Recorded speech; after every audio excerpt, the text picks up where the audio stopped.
안녕하세요. 뉴스반장입니다. 전직 검찰청장 출신 대통령의 거침없는 반말과 욕설. 이건 사실이었습니다. 자신의 입맛에 맞지 않으면, 손바닥에서 놀아나지 않으면 그 대상을 적으로 간주하고 물불을 가리지 않았는데요. 그는 피하 식별이 분명한 폭군 스타일의 리더였습니다. 또 그에게 잘못 보이면 집요할 정도로 물고 늘어지며 끝까지 온갖 수단과 방법을 총동원해 그 대상자를 무너뜨리고야 마는 복수의 화신이라는 사실도 드러났는데요. 지금 이런 자가 대한민국 국가 지도자로 앉아 있습니다. 검찰 조사에 어찌 임하실지 한번 소감 한번 여쭙고 싶습니다. 준날씨 고생이 많았습니다. 올해 5월 한동훈 법무장관 인사청문회에서 증인으로 나온 한동수 대검 감찰부장은 채널A 사건과 관련해 윤석열 전 검찰총장이 한동훈 전 검사장을 감싸며 위협적인 언행을 했다고 증언한 바 있습니다. 당시 한동수 부장은 윤석열 전 총장이 한동훈 전 검사장에 대한 감찰 계획을 보고한 자리에서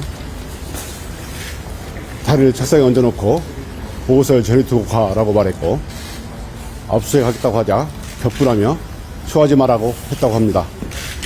저는 한동수 부장의 증언이 틀림없는 진실일 것이라고 생각합니다.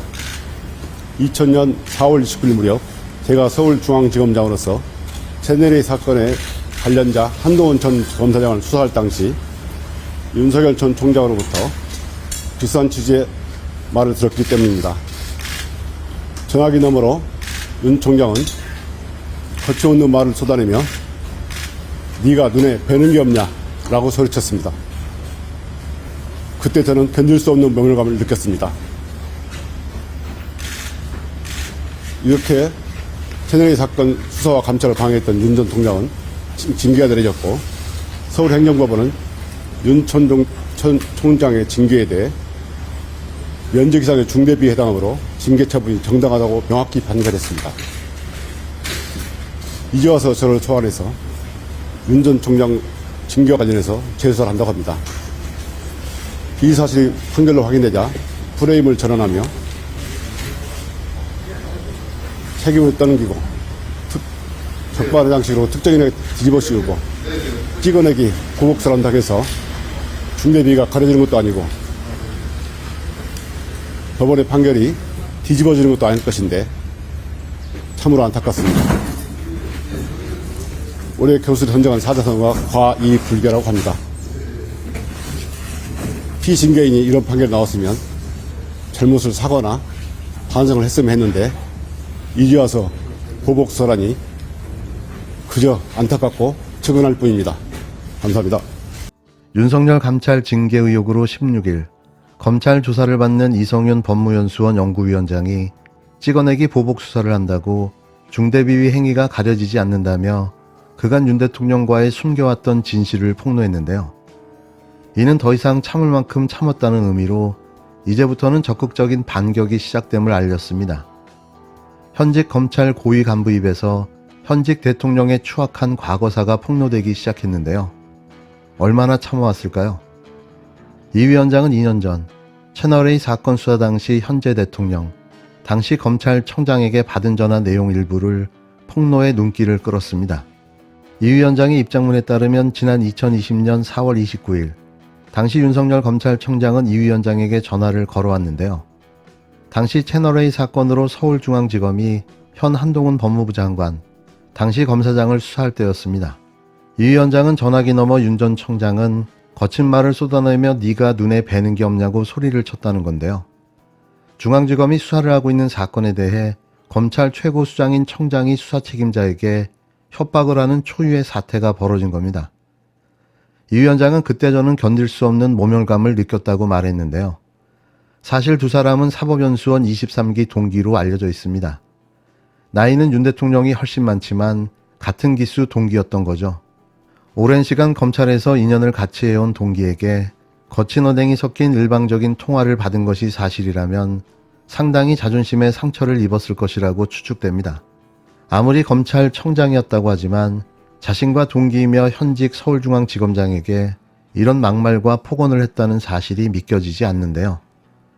인격과 품격이 그대로 드러나는 행위인 거죠. 이어 그는 이런 식으로 채널A 사건 수사와 감찰을 방해했던 윤석열 전 총장은 결국 징계를 받았고, 서울행정법원은 2021년 10월 윤석열 전 총장에게 내려진 징계에 대해 면직 이상의 중대 비위에 해당하므로 징계 처분이 정당하다고 명확히 판결했다며, 막말을 하며 부당한 지시를 한 그날 전후 며칠간의 긴급한 상황은 판결문에도 나와 있다고 강조했습니다. 또 지난 5월 한동훈 법무부 장관 인사청문회의 증인으로 나온 한동수 대검 감찰부장이 채널A 사건과 관련해 당시 윤 대통령이 한 장관을 감싸기 위해 위협적인 언행을 했다고 증언한 것을 언급했는데요.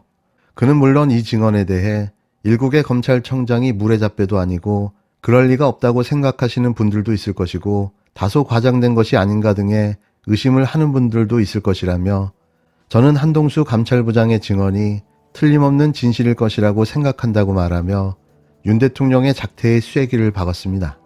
그러면서 이제 와서 윤 전 총장 징계 관련으로 저를 소환하고 재수사한다고 한다며, 비위 사실들이 판결로 확인되자 찍어내기 보복 수사를 한다고 중대비위 행위가 가려지는 것도 아니고 법원의 판결이 뒤집혀지지도 않을 것인데 참으로 안타깝다고 윤 대통령을 향해 일침을 날렸습니다. 마지막으로 이 위원장은 올해 교수들이 선택한 사자성어 과외불개를 언급하며, 피징계자로서 이런 판결이 나왔으면 잘못에 대해 사과나 반성을 해야 하는데 보복 수사라니 그저 안타깝고 치근할 따름이라고 밝혔는데요. 다시 말하지만 이런 자가 대한민국 대통령으로 앉아 있습니다. 당선자가 이 측근을 보호하기 위한 행위라고, 단순히 그거라고 보기에는 극히 이례적인 몇 가지 행동들을 보이셨습니다. 그 하나는 4월 2일 날 제가 이제 그때 이제 미리 이제 감찰 상과장하고 보고를 간다고 부속실을 통해서 연락이 가 있었기 때문에 충분히 감찰부장이 직접 보고하고 하는 경우들은 극히 드물거든요. 그래서 충분히 예상하고 있었을 터인데, 그때 제가 못 보던 모습을 보셨어요. 그 책상에 다리를 얹어 놓으시고 스마트폰을 하면서 굉장히 붉고 화난 목소리로 제가 간 보고서를 좌측 구석에 놓고 가, 저리 놓고 가라고 하셨습니다. 저는 그 감찰 개시 보고를 했어야 돼서 이거를 말씀드리니까, 거기에 대해서 지금 이 사건의 쟁점은 당시에 음성 파일, 그 지모 제보자가 했던 음성 파일과 한동훈 검사장과의 그 음성의 동일성 여부가 쟁점이었습니다. 그것만 클리어가 되면 그 한동훈 후보자는 혐의가 없는 것으로 소명이 되는 상황인데, 아니라고 나중에 거짓말로 드러났죠. 그 당시 윤 총장님하고 후보자 둘 다 아니라고 그러셨거든요. 그러면서 그런 모습도 굉장히 이례적이었고요. 그러면서 이제 이미 제출을 받고 안 되면 압수수색을 하겠다. 이러니까 쇼하지 말라고 그러셨습니다. 그래서 쇼라면 저는 시작하지도 않습니다. 객관적으로 조사하겠습니다. 총장이 그렇게 보통 말씀을 하실 경우에 감찰부장 입장에서는 상당히 위협적으로 느끼거나 압력을 느끼는 거 아닌가요? 제가 뭐 법원에 있을 때, 제가 외부 인사라 그런지 몰라도 의뢰껏 총장님 가시면 의뢰껏 저에게 반말을 쓴 적이 없고요. 의뢰껏 이렇게 좀 이렇게 자리에 앉으라고 되는데 아주 특별한 행동을 보셨죠. 일어나셔갖고. 그 특별한 행동을 왜 보였다고 그 당시에 생각하셨어요? 그 당시에는 좀 이상했습니다. 이걸 하지 말도록 하는 굉장히 격분을 하셨거든요. 저는 이래서 특수사 같은 경우에서 피해자가 굉장히 두려웠겠구나, 그런 말씀도 하셨거든요. 중앙지검 같은데 피해자를 앞에 두고 골프 스윙하는 모습도 본인이 보셨다고 했거든요. 옛날 아주 대검 중수부 시절에 어떤 특수사의 그런 것들을 다 온몸으로 체현하고 계신 분이니까요. 굉장히 이례적이고 특별한 행동이죠. 저는 그래서 이분이 이렇게 큰 형님 리더십이니까 이렇게 측근들을 굉장히 아끼시나? 라고 보기에는 너무 지나치신 거죠. 그래서 지금은 드는 생각은 함께 하신 거다. 이 모든 사항들을 지시받고 공유하면서 함께 하셨다. 그랬을 때 제가 3월 19일 날 하셨던 쿠데타 발언의 의미 내용도 제가 이해하게 됐습니다. 지금 휴대폰 관련해서 비번이 제출이 안 됐죠.